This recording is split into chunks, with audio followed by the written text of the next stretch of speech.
I think they just wrote the wrong thing. Also, you wore them, so it sounds like that's wrong. Yeah, exactly. Oh, man. Jack, I love the thumbnail this morning. Oh, our thumbnail. I thought you meant this thumbnail. I was like, what is this thumbnail? No, yes. Nothing. The bag made it. My ear has been blocked off since last night. Like, I can't hear out of this ear. Oh, that happened. Do you remember when that happened to me last year? Yeah, it happens to me all the time. I can hear a little bit, but I bought something specifically to clean it out. It's like a water pressure gun or whatever. Yeah, I got one right here. And oh no, you don't. I've got the same. I got the Why, little. Did you get like an industrial thing, Jack? No. I got it. I don't know where it's at. It might, if it's not over here, I'm not going to get up and look. But I definitely have it. I have the gun. It's not even just the squeeze ball. I have the gun. So I have been told that, especially with how loud it gets in the playoffs, that you will look back and regret if you don't start wearing noise canceling headphones during the games. Maybe that's why I can't hear. Did your friend from Syracuse tell you that, Bobby? No, this was someone on the beat. Okay. But that's an amazing pull right there, Sam. Cam sent that picture today, and all I could do is think of. You have this? Oh no, I don't have that. Yeah, that's what I thought. That's like military grade. That literally looks like a Beats pill. Yes, it does. It's a water pressure gun. JBL speaker. Yeah, it also plays music at the same time. That's how you know if your ear's clean or not. You can hear the music. Oh, man. Hello, everybody, though. Welcome in. Thanks for joining us. Packed house today. Bobby, I just need to clean out my car, then I'm good to go.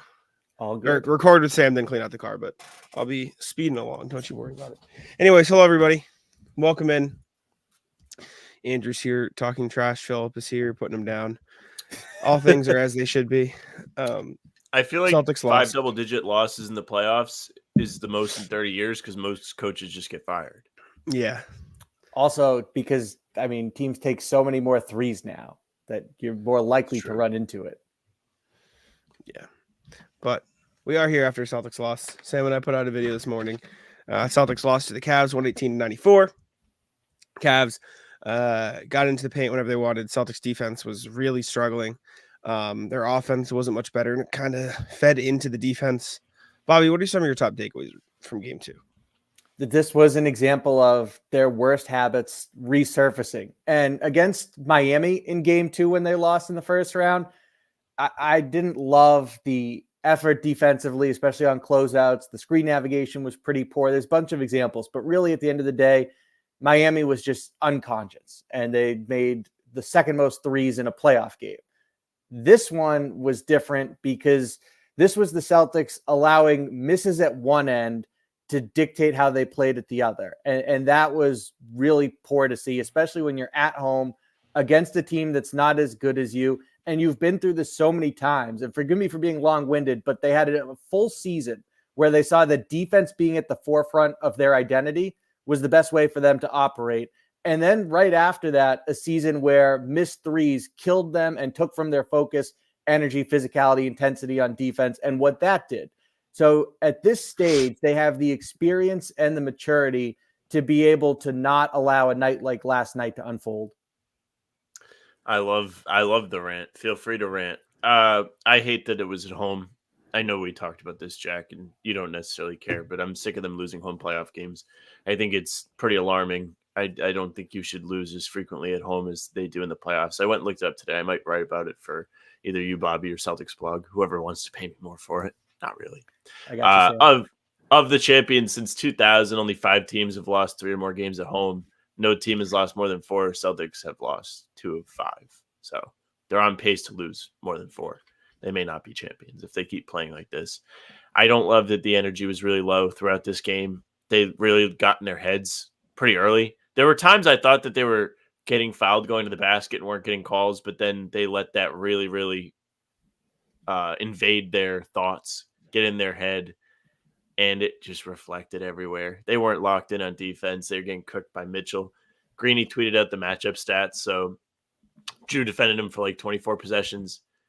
Mitchell was 0 of 2, but then Tatum and Brown on him. Lunch meat, as Bobby said on Wednesday. Lunch meat. They were cooking him. Jalen gave up 4 of 5. I think Tatum was 3 of 4. They just didn't really have much of an answer for Mitchell, and it kind of sucked to watch. Here it is, yeah. 4 of 5, 3 of 5. Not good. Not good from RJ's. Shameful. Yeah, they got burnt in the pick and roll really bad. Donovan Mitchell was just getting off screens and getting him a ton of space. And by the end of the game, he was just making bank shots and contested threes at the buzzer, and he was just confident at that point. So they were done, but they gave him and Garland way too much space coming off of pick and rolls. I didn't like the drop defense last night. I think the Cavaliers learned and adjusted from it, and the Celtics found a way to stop it and then said, no, we're not going to do that anymore. Why do we need to switch everything defense with Tillman in the game when we can just run drop some more? I don't really get that. It was like very clear to me that the switch defense was working and working really well.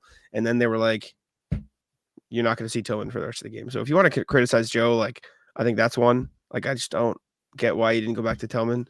The offense was also really bad. I thought the Cavs did a great job of getting into the Celtic space and chasing them off the 3-point line. And that's exactly what the Heat did in game 2 last series.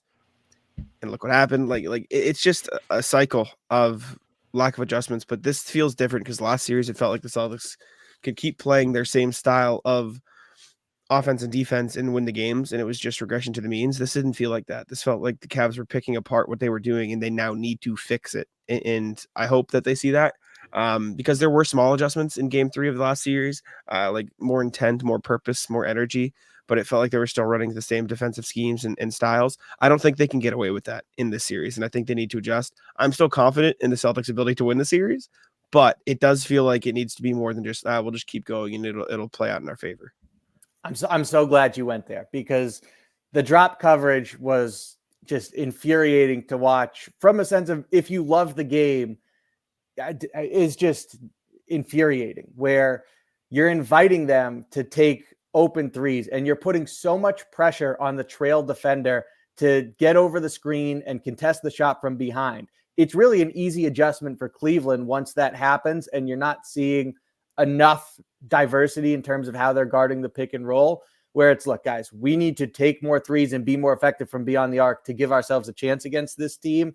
We made the fewest per game coming into this round. We need to step it up. And now all of a sudden it's Donovan Mitchell and Darius Garland stepping into clean looks, and credit to Cleveland, whoever it was, as they cycled through setting screens, those guys did a great job of just not allowing the Derek Whites of the world, for example, to recover fast enough to challenge the shot from behind and disrupt it. But again, when you're giving players who are good shooters to begin with a clean look at the target, they're probably going to make it at a high clip. And they did last night. And if the Celtics don't adjust, now I think they will. I don't think we'll see that much drop coverage moving forward the rest of the series. But if they were to stick with that game plan, Cleveland would just do this again. It's very repeatable. Yeah, I mean, you guys said it. When Tillman was in the game, they were clicking. He had really great energy, and it kind of trickled down to the rest of the guys on the floor. I think that was the same stretch where Derek White had that excellent defensive possession on Karis LeVert, and the crowd got hyped for it. The crowd didn't get very excited about much of anything, but they did get excited to see Derek White lock in and defend Karis LeVert. They love when these guys play defense, and defense is the measuring stick. Bobby, you mentioned it earlier in the show. When they were at their best this year, it was defense first. That was the head of the snake. And then everything else grew off of that. They were able to channel that energy, put it into the offense, and get out and run. Even stretches in game 1 where they were the most fun to watch, they got out in transition because they were forcing turnovers. They were running off misses. Yesterday, they weren't even rebounding. They didn't even finish out the stops yesterday. Never mind actually get out and run. They didn't do step 1. They didn't get the stops. When they finally got misses, Tristan Thompson, who is somehow making an impact on a playoff game in 2024, was getting offensive rebounds at the end of the third quarter. You're on the ropes, ready to die. You get Mobley, who has left the Marc Gasol Hall of Fame of my favorite opposing players, and it actually impacted the game, but you got him in foul trouble. And then Tristan Thompson comes in and he's fine. He's able to play minutes for the Cavs and they can get away with it. They got some film to watch, as Joe said yesterday. I feel like the boards was just an effort thing, like an energy thing. I think at the time when they started getting killed, they were deflated, which is not acceptable. But I feel like they kind of had given up in their heads, um, which isn't good.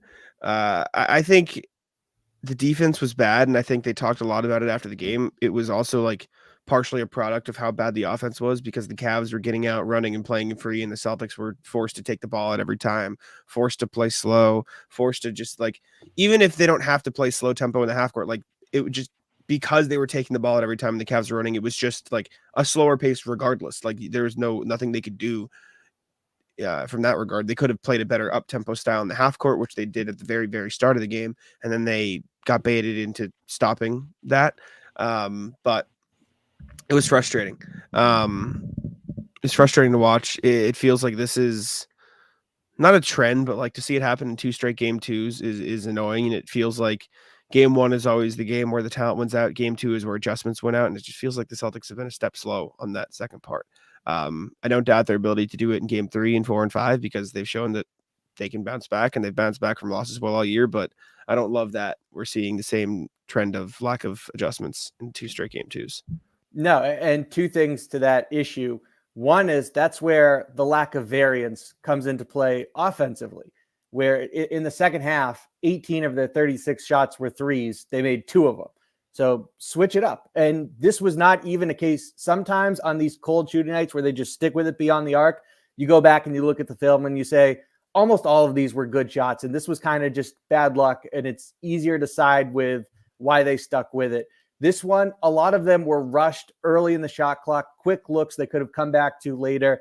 And again, just an appalling lack of variance. And then you combine that with how they've overcome that this year is given themselves a higher floor and greater margin for error by crashing the glass successfully to get second chance points and more possessions was not to be found in game 2. So that's one, is that there's the lack of variance on offense, despite the type of shots they were getting and how poorly they were shooting. And then secondly, I do think it's worth noting to you guys, it's the obvious, but people will just say Joe Mazzulla's name when talking about adjustments and being a step slow. There is an entire coaching staff here, and it really is one of the best in the league when you look at having guys like Charles Lee, who's soon to be in Charlotte, and Sam Cassell, and on down the line. And so this is a collective failure in terms of this game in particular and not being able to find the right adjustments to be able to give themselves more of a fighting chance. I think first and foremost, it falls on the effort and mindset of the players last night, but also we're talking clear about multiple glaring issues with the strategy. It's funny. When I was watching the second half, I was actually more content with the offense compared to what it was early in the game. I was like, oh, these threes are going to go in. And then they kept missing and kept missing and kept missing and kept missing. And I do agree. There comes a point where the scale has to tip. It's like, okay, maybe we need to do literally anything else. Even though the shots that they were getting were open, a lot of catch and shoot, a lot of swing movement threes, but there were some that were rushed. The one that like is burned into my brain was Derek White, who clearly was off, clearly was out of rhythm, and wanted to find his rhythm more than anything. Taking that weird behind the backboard catch and shoot 3 that was kind of a no dip 3 too. It was like, I don't know, maybe move away from this. Even Jalen was 0 of 6, thought his looks in the second half were pretty good for the most part. But when he was wide open in the corner, the drive was also open. For Jalen, maybe that's a good way to get going. I have no problem with him taking threes in the corner. That's not what I'm saying. But in the situation with the context, maybe it is time to try something else. I'm not sure. Overall, good. Sorry, you pump fake me. I'm with you with the Derek one. Open 3 in the corner though. You have to take it open 3 in the corner. I favor that more than the Derek one for sure. Like my initial take watching the game was not. I really wanted Jalen to drive, but like just kind of thinking back in hindsight, it's like, oh well, maybe if you guys all can't buy a 3, you need to get some sort of momentum. Well, you can't just go scoreless every possession. I think that the open Jalen 3 was like the only good thing. I don't think they took enough threes yesterday. I think the threes they did take were bad. Like I think they needed to get more of this 3 that Jalen took. Yeah, you're just not going to win a game like that. I thought they needed more in the first half. Like they did a good job of creating threes in the second half, but it was a far gone hopeful dream at that point. they weren't falling. They didn't get in a rhythm early. I don't know. Cleveland came out and just didn't let them shoot threes in the first half. It's frustrating to watch. The defense was just like unfathomably bad. Like I don't get what the plan was. Like they were just letting them walk into the paint off of every pick and roll and work out of there. And I'm just so baffled that like I felt like, you ever see something like Joe is a coach for a reason. I'm not a head coach in the NBA, obviously. Like he knows more than I do. But Hot take. And Bobby, I'm not gonna have time to edit this into a video because we're leaving, so I'm gonna swear if that's okay with you. What the fuck are you doing? Like everybody in the building can see which defense works. Every single human in that in the building saw that Tillman and Horford switching on the perimeter worked. What are we doing? He's not going to play in the second half? Hello? Am I crazy? Like it was the point where like, there's definitely something I'm not seeing. I got to be the crazy one because this is insane. Like, so, Bobby, were you seeing that too? Like, I don't get it. Yeah, I put it in my game story of here's what stood out. It was about Tillman and what he did in the first half and then not getting in until the final minute of the third quarter. I think the reason for that specifically, if I had to guess, is they look at him as not bringing enough to the table offensively. That would be my theory. And he's behind Cornette. So there's that. And then, like you said, there is a piece to the puzzle that we don't have because we don't have the same knowledge of the game, let alone of the team, as Joe Mazzulla and the coaching staff and the players. So it's not like we would bring this to them and they'd be like, oh, I didn't even think of this. And it doesn't mean that there can't be a situation where we're right and they're wrong and maybe they tried something and it didn't work and they should have just done as we saw it. But ultimately, there's typically a piece to the puzzle that they have that we don't, is usually the answer there. But the reality is that the drop coverage killed them in this game and made it way too easy. And I don't think it's just a matter of execution. I think it's really hard when the primary person you're relying on to take away the three is the trail defender coming from behind. That's asking a lot. And even if the pickup point is good enough from the big, last night in particular, you were giving them clean looks the entire time. Why is it that every team is just nasty at setting picks against the Celtics? Like anytime the Celtics have trouble defending anybody, it's because the pick and roll. They just can't defend it. I don't know what it is. Like Bam is an unbelievable screen center, so that makes sense in the Miami series when they lost game 2. It was because that was the centric offense. It's the drop. It's the drop. It's because they're not guarding the pick and roll. It's because they're just. But also, like Cleveland did a great job setting screens yesterday on ball. Jack, you said it. This man Mobley is plywood. Get through the screen, buddy. He's not Bam out there. He's not gonna clothesline you and knock you to the ground and blindside you like he did Derek White. You gotta get through it at least a little bit. And the drop guy should hedge harder. You're right. I would have to watch, but I don't think they did a terrible job of getting through. It's just by the time they got through, Donovan Mitchell was already fucking 6 feet downhill because there was so much space for him to work. And I think that was the difference between Cleveland and Miami. I think they weren't able to get around Bam screens as much. And so, for obvious reasons, that turned into Tyler Hero finding guys for threes. But this one, I think they did a better job of getting around the screens, but it just ended up in the Cavs being in the paint. You know what I'm saying? Like, I don't know. Maybe I'd have to go back and watch the screens, etc. But yeah. Also, I've seen this a lot lately. I don't think Nemish Keita is the answer, and I like Keita, but I just don't. I don't think that's it. Of everywhere you could go, that's not. I don't think that's the one. That's like if you're the Cavs and you're like, I think that Tristan Thompson fella might be the answer. Well, if that's, I don't think so. I don't think so. He had a nice, impactful 3 minutes last night. But overall, I don't think Tristan Thompson is going to win you playoff games. I don't think Keita is going to win you playoff games. I don't think playing bad defense like yesterday is going to win you playoff games. It's pretty embarrassing that the Cavs had 118 points in this game. A team that had failed to crack 106 of their first 8 playoff games, having that dominant of an offensive performance against you is pretty bad. I know Mitchell caught fire, and he was the driving force behind that game being blown open. But in the first half, it wasn't him. It was LeVert. He was cooking. You had the Mobley start after we made fun of him for every show we did on Wednesday. just very, very disappointed in the Celtics yesterday defending. Philip also upset with Tatum's ISO hunting. Yeah, he took a few bad ones. I don't know. Sam, The Strus shot was the worst shot of all time. Worst possession of all time. Awful. I didn't want to hammer it yesterday because I don't think that was the complete problem. And I actually didn't think Tatum was that bad yesterday in terms of some of the things he did. Like, I thought his mindset was a little bit better. He smoked the layups and stuff, but he was at least aggressive, tried to go inside, got to the free throw line quite a bit. That possession where it was clear to probably, just like you said, the switch coverage, everybody knew it was working.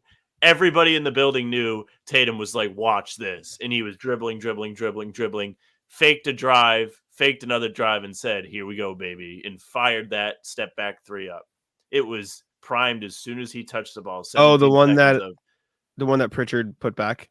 Yes. Yeah, it was right before the Pritchard put back. If Pritchard didn't put that back, I think maybe more people would have talked about it. But I was watching it. I was like, come on, man. We all know what's coming. This never works. Knock it off.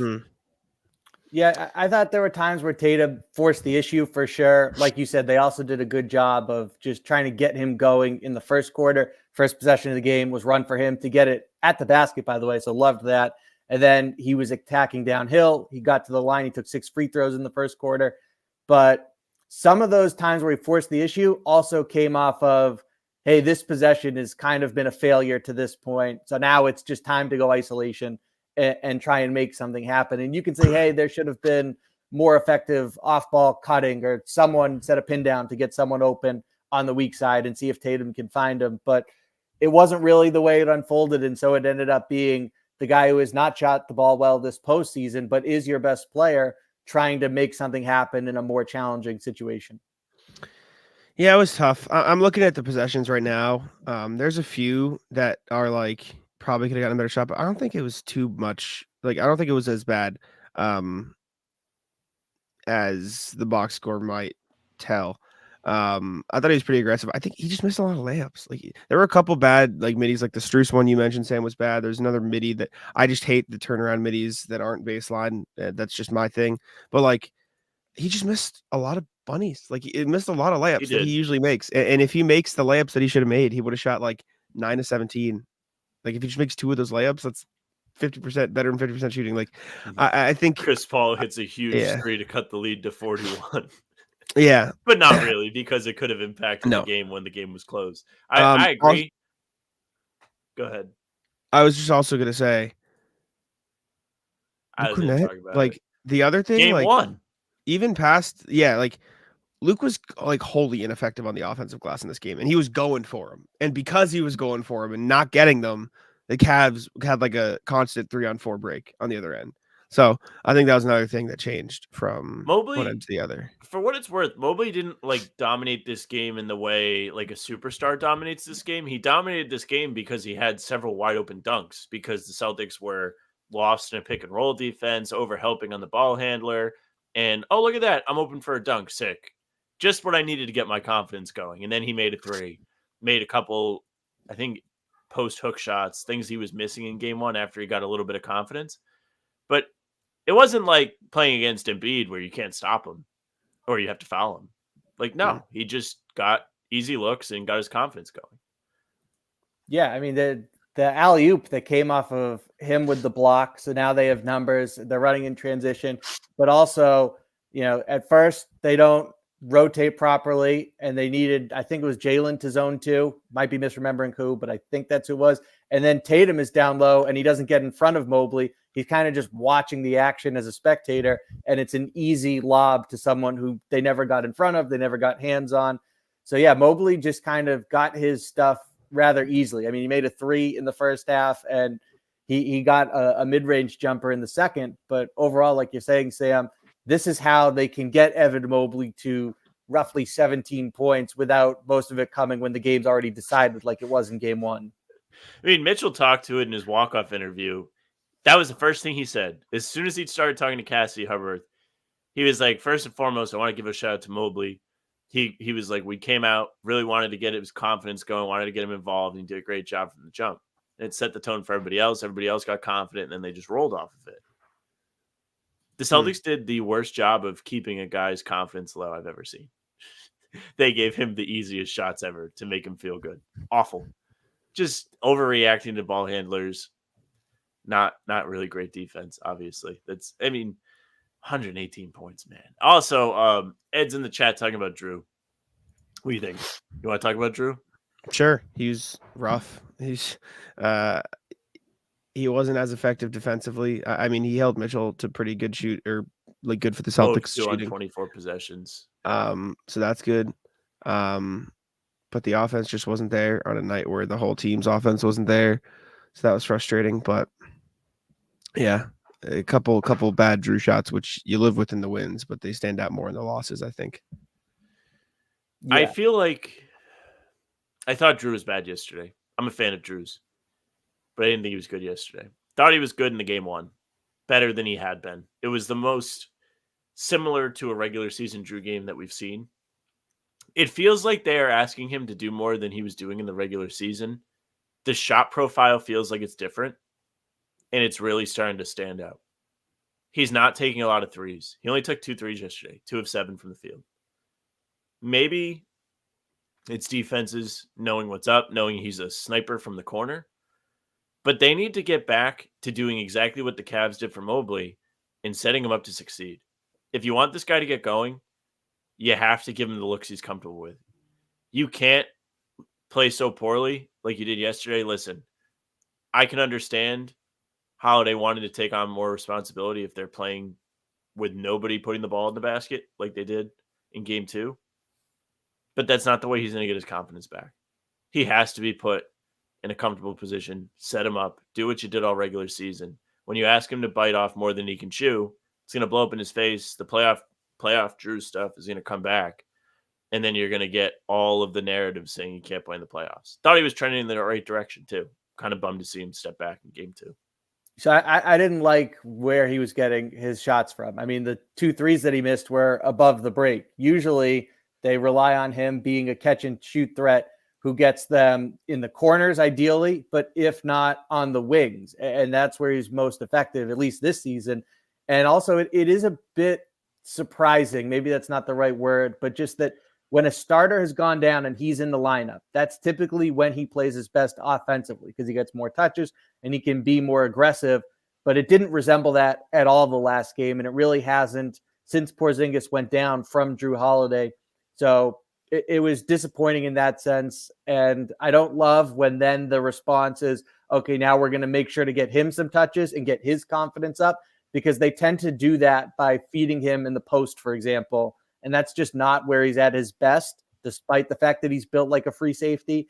So I prefer that Drew Holiday, you either get it to him for a slot drive or allow him to be the guy that you're freeing up for catch and shoot threes. It's tough, man. Yeah, a lot of adjustments in game 2. They just need to change stuff, which I'm hoping they can do, but we didn't see it quick enough.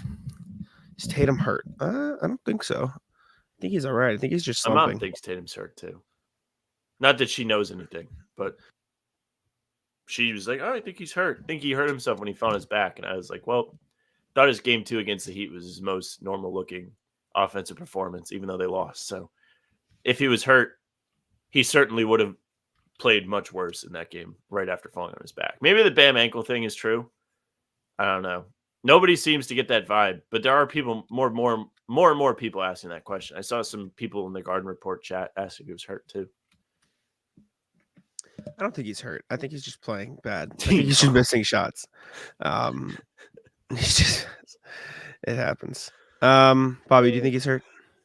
I think he's probably hurt. I don't think he's injured. For example, I don't think there's any sort of even minor offseason surgery coming as of now.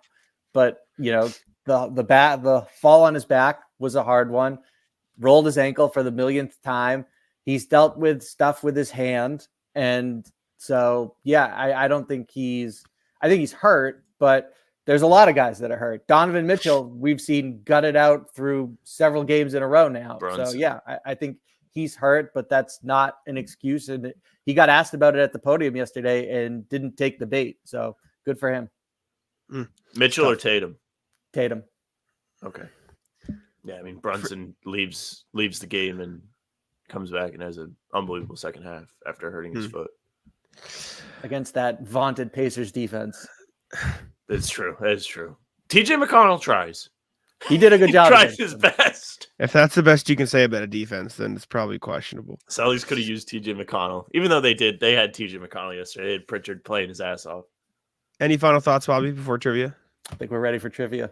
All right, let's do it. So, I believe Sam's up 3-1 right now, Bobby. So, we need this. We need this. Yeah, the one that we did from the Auerbach Center that Sam clutched up at the end, that's done. I'm pretty sure it's 3-1. That I don't was- think I marked it last time. So, That It's was your 3-1. 2022 Game 4. Yeah. So, in honor of the Celtics' poor 3-point shooting performance yesterday, we are doing the worst 3-point percentage in 4-game playoff stretch by a Celtics player since 2014. They have to take at least 2 a game, so minimum 8 So it attempts can in that extend 4-game from stretch. one series to another. Just a 4-game playoff stretch. It doesn't let me sort by single series for whatever reason on StatHead, so I just had to find like some common middle ground that I just settled on 4 games because like some series could be a sweep, so it would include like those series, but not. So the worst 3-point shooting percentage by a Celtics player. Turn chats off, by the way. That's all. Chaz off. Yeah, worst 3-point percentage in a 4-game playoff stretch for a Celtics since 2014. Minimum 8 attempts, so 2 per game. Sam? Jalen. Alrighty.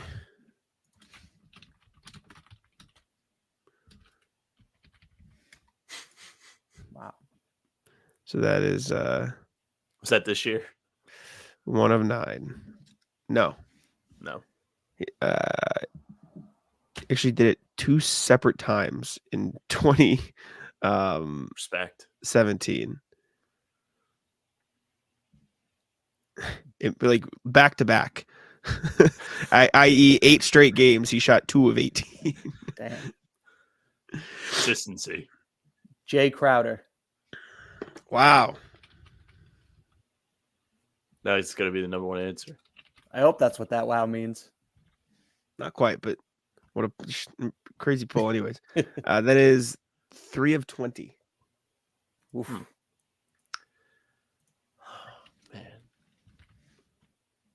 So we're going for lowest number here, by the way, as the spreadsheet decides to auto-correct rounding again for Man, I got a couple. What are we Go doing? Tatum. So fucking stupid. Okay.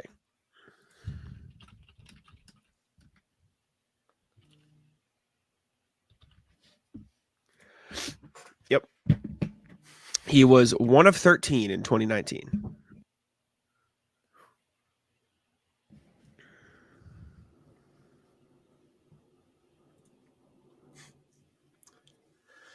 Can I get around this somehow by like 1? If I like put little dashes. You could next to probably it. just put the percentages. I'm just putting little dashes. That works.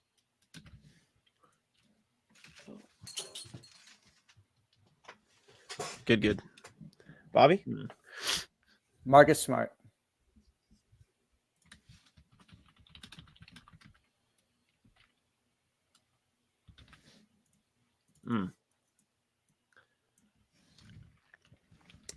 He was 1 of 18 in 2018. Yeah. Oh, this stretches multiple seasons.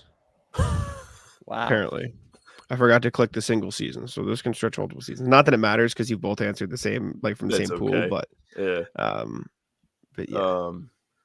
So that was from a 4-game stretch. Playoff games, yeah. I'm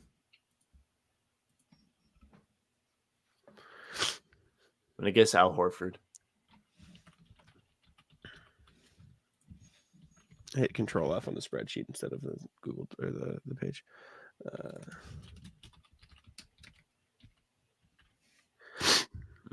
3 of 19. Worst answer yet. Mm-hmm. Correct.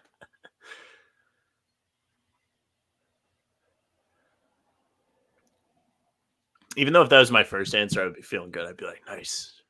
15%.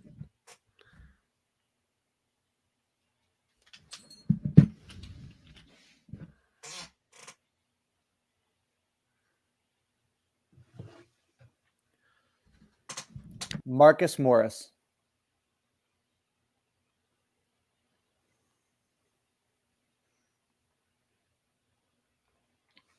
I can't tell if Jack's on mute right now. I was on mute, but give me a second. Oh no. Oh no, Brett Favre.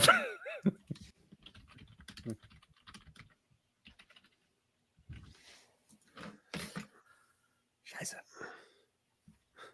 It's funny because like that's still not good. I know it's terrible, but it's also terrible for the context of this game. That makes me worry. I'm gonna go Terry Rozier. So I've been considering him this whole time. I'm sure you have too. I'm hoping he played well enough in the home games to disrupt, and he didn't. Oh man. Bobby, like I just love that you were like talking about why you didn't take it, and Jack immediately puts the number up.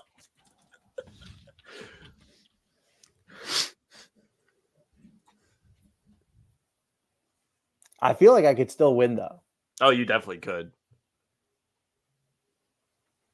All right, we're gonna be here for a while. We can play music and filibuster and whatever. I can go clean out my car while you're Yeah. at it. Yeah, we'll get to Cleveland tomorrow. Oh man. Assault.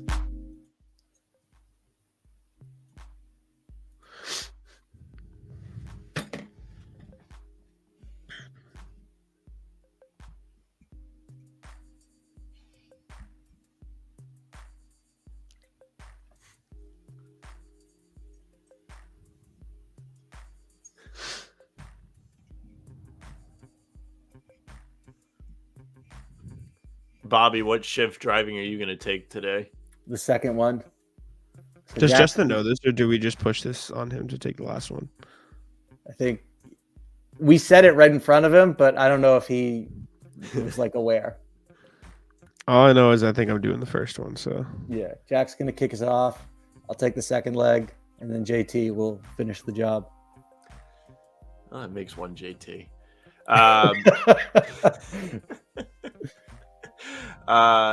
Some members of the Knicks organization are frustrated with the officiating of Jalen Brunson in the Pacers series. They Rick believe Carlisle would probably want to fight all of them. They continuously believe he is grabbed and hit throughout the game, and the referees are not noticing it. I'm sure that's true. Also, it just looks soft in comparison. I agree. Timo, please. Jesus, this is you my mixtape. Let's get it, Tebow. All right, Bobby, what are you thinking? I'm thinking of a lot of people. I don't love any options, though. I will try.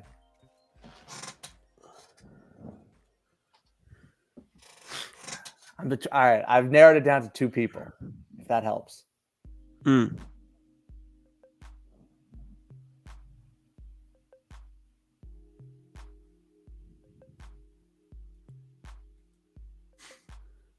right, I'll take it. I'll go for volume, and I'll take a chance on Avery Bradley.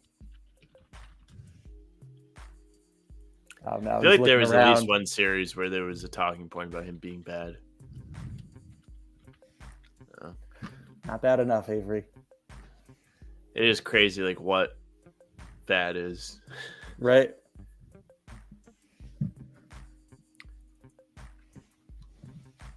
Man.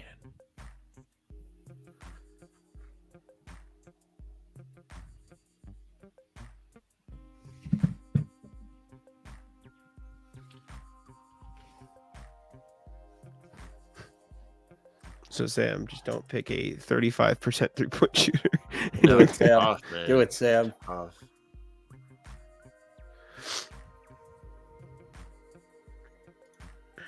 I'm gonna just say Derek White. There's definitely been stretches where he was bad.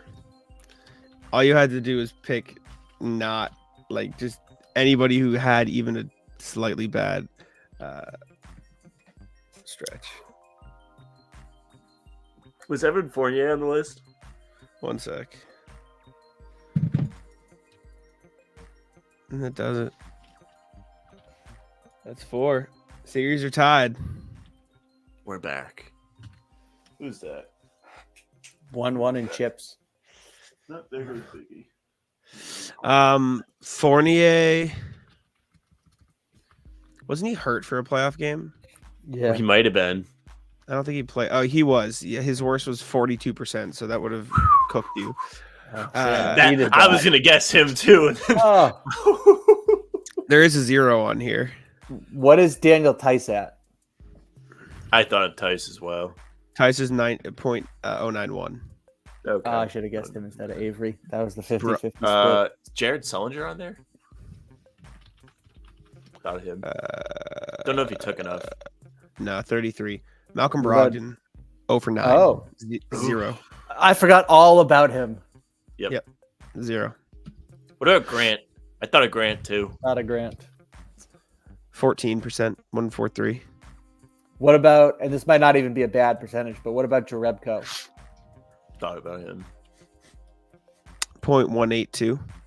Other names: Semi Ojeleye, 0.100. Okay. Kelly, 100. Pritchard, 111. And yeah, Kemba, 143. Another one. I considered Kemba. This is kind of I see eye-opening that that too. like everybody has the stretch. Everybody's had one. It's almost like people just slump Except Fournier. sometimes. It's crazy. I mean, especially in today's era where there's just such high volume of shooting. Also, we had somebody comment that like, Jack, don't read these questions so fast. We can't play along. They're on the screen. Like you can read them. Like they're there. After totaling only 9 touchdown catches in the 7 seasons prior, Ted Ginn Jr. caught 10 TDs in one season for this NFC South team in 2015. Panthers? Yeah. I thought, I know ball.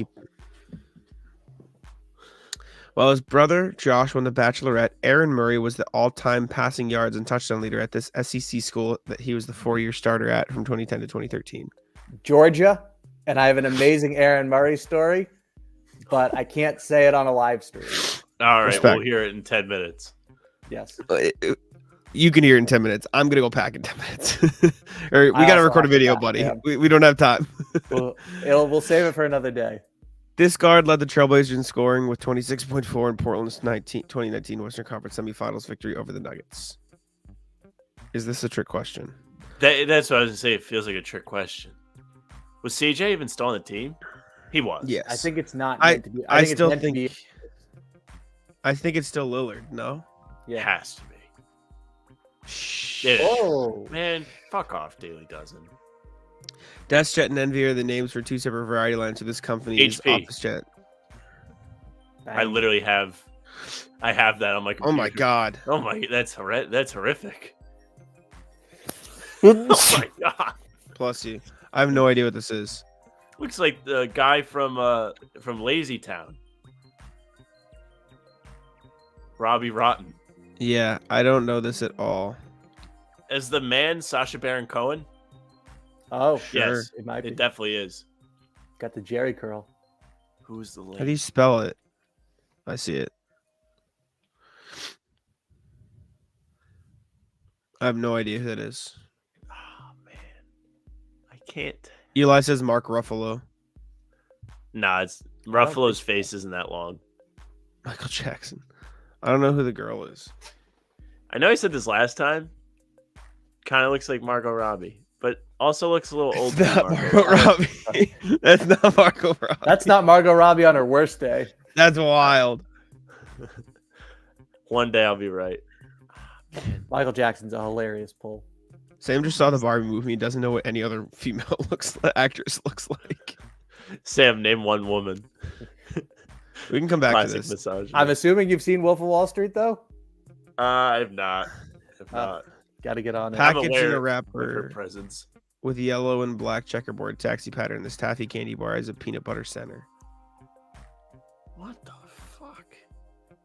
It's fun to curse on here.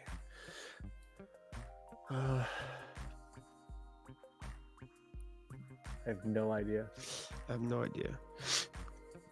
From 05 to 2012, Mary Louise Parker starred in the Showtime series about a widowed mother beginning to sell drugs to support her family. Is that Weeds? I think so. No idea. Formerly married to Fergie, this actor had major roles in romantic comedies like Win a Date with Tad Hamilton and When in Rome. I know his face. Paul but Rudd? I don't know his I name. don't know. I think Paul Rudd might be for the I was going to say. celebrity. I think it's Josh Duhamel. Nice. Oh, There we go. Bobby, heat up. This American pop rock band has 5 songs in the top 20 since 2000, including Hey Soul Sister, Drops of Jupiter, and Jupiter, and Meet Virginia. Train? Yeah, that is it. That was a snipe. Don't know this candy bar. We can guess CJ for this when we get the chance. Guy from Vegas. Train. You know Sacha Baron Cohen is Borat, right? Chat. Sacha Baron Cohen is the man. We're trying to figure out who the lady is. Are you sure it's the man? It's definitely Sacha Baron Cohen. All right. I don't know who the comedian is. I don't know the lady. We can just guess someone random. We can guess Margot Robbie for you, yeah? I don't know. Who is that? I have no idea who the girl is. I I'm guess guessing- we don't have all day for that. I don't know who this is. I don't know what this candy wrapper is. Might as well guess Payday. It's peanut butter candy. It's not even there. I don't know, man. I'm guessing Reese's. I Good answer. I have to pack my car and get out of here. And we have to record first, god damn it. Yeah. All right. Sacha Baron Cohen, Deborah Messing. Never would have got that. Never. Chat, you guys can all get fucked. I was right. Telling And me I'm then- wrong. Abba Zap. What the fuck is that? That's a fake ass candy. Chad, has anyone heard of Abba Zaba? No. That is Whack. not a real candy. All right. Bobby, any final thoughts? I think we hit on it all, and we will be back reporting from Cleveland. Yes, sir. Appreciate y'all for tuning in. Make sure to leave a like and subscribe, and I'll let Sam wrap it up.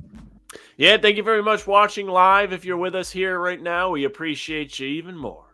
You can subscribe to the YouTube channel, hit the notification bell so you don't miss any of our daily uploads. We had the game recap go up this morning. We have full pods Tuesday, Thursday, and Sundays.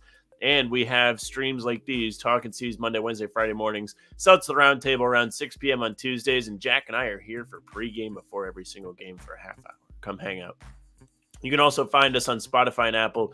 If you follow us there, the pods and game recaps will go right into your feed. Leave us a nice 5-star review. We would appreciate that very, very much.